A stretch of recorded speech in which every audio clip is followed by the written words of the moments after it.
स्वयं शिवसद्गुरू बालदत्तनाथ. महाराष्ट्राच्या कोकण भूमीत एक स्वयंभू चैतन्य प्रकट झालं होतं, ज्यांनी कोकणाच्या स्वयंभू ईश्वराला आळवता आळवता स्वयं ही प्रत्येकाची मूल दीक्षा प्रत्येकाला प्रदान केली. ते नेहमी म्हणत, स्वयं अशी अवस्था प्रत्येक जण जन्मताच आपल्याबरोबर घेऊन आलेला आहे. म्हणून आपली मूल गरज जो श्वास, तो कसा घ्यायचा हे आपल्याला कोणी शिकवलेलं नाहीये. जन्मदात्या आईने देखील नाही. तो जन्मतःच आपण घेत आहोत, जन्मतःच आपल्याबरोबर आहे अगदी अंतापर्यंत. असा हा अनादि अनंत श्वासरूपाने आपल्या आत बाहेर नित्य खेळत असताना त्याला बाहेर कुठे शोधण्याची गरजच काय? बसल्या ठिकाणी तो स्वयंभू ईश्वर या कायारूपी नियतीच्या ठिकाणी सिद्ध आहे.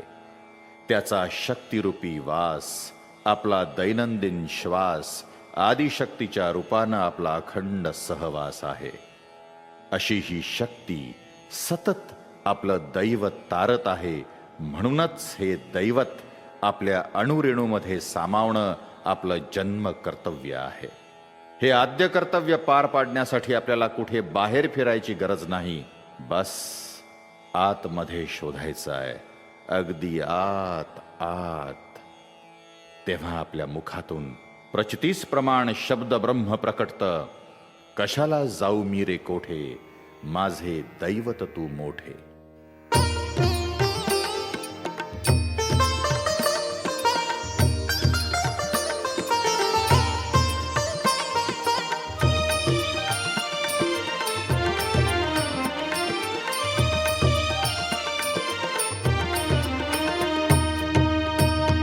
कशाला जाऊ मी कोठे, तू माझे दैवत रे मोठे. कशाला जाऊ मी कोठे, तू माझे दैवत रे मोठे.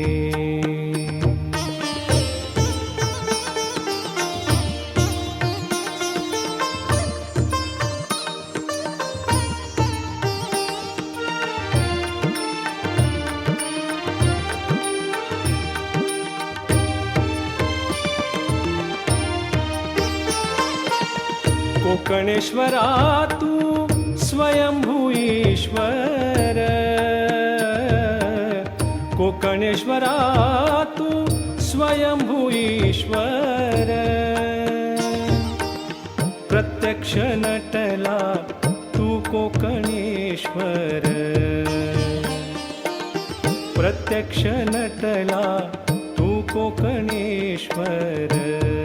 कशाला जाऊ मी कोठे, तू माझे दैवत रे मोठे.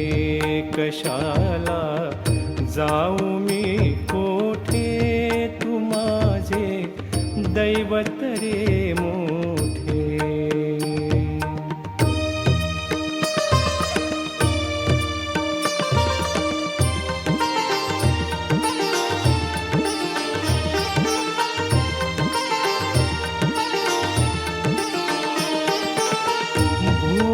तुची उदार निरंतर, भोळा तुची उदार निरंतर. सिद्ध ठरला या नियतीवर. सिद्ध ठरला या नियतीवर. कशाला जाऊ मी कोठे, तू माझे दैवत रे मोठे. कशाला जाऊ मी कोठे, तू माझे दैवत रे मोठे.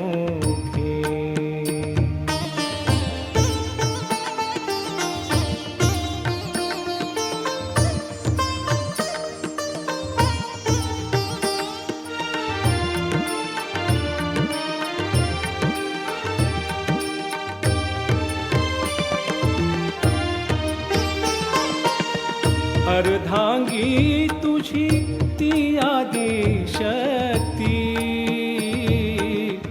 अर्धांगी तुझी ती आदिशक्ती, पावन केले तिने मज या जगती,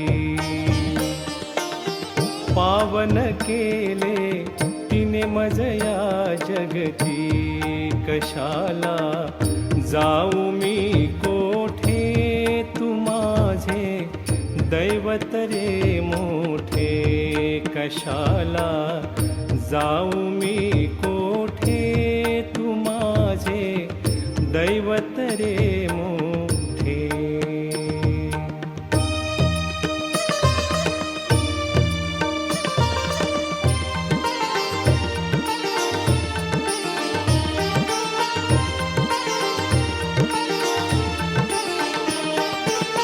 सूत तुझा सांगतो जना, सूत तुझा सांगतो जना. भजा भजा ह्या शिवनारायणा,